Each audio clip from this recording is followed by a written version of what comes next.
Can you just give us a little information about like where Thomas has come from, what it was like before, so that people can kind of get an understanding of the situation?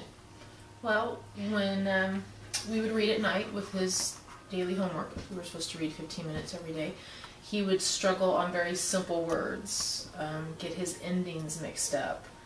We would go over them, and it just never seemed to stick from day to day. We would struggle with attention.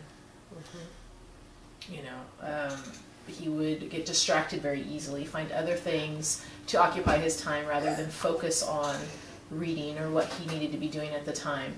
Also in class, he was very distracted, and it was just very frustrating because it seemed very simple tasks with reading weren't simple to him. Finding other things to distract himself so that he wouldn't have to focus on reading, whether it was picking apart an eraser or staring off into space or paying attention to the class clown. When you read to him, he would be able to retain it brilliantly. He would even retain it to the part where he could recite it back to you if you read a story to him 2 or 3 times. Wow. So he was memorizing what was on the page. Right. And then when you would go to have him read, he would read it, he would recite it as if he was reading. And we thought he was being lazy. We thought he was just being a typical 7-year-old. And that's where a lot of our frustration came from as well, because we're like, this is unacceptable behavior. Right. But it was really his defense mechanism because he was struggling with reading. Yes. Of tutoring. And so now what are you seeing?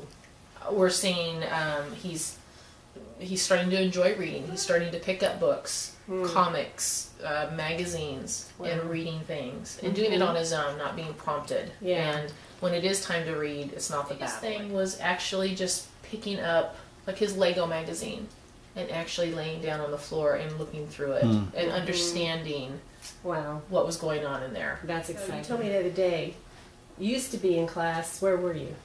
Right here. Right here. Okay, and now where are you at? That's right. That's very cool. Congratulations, Thomas. You've been a great student.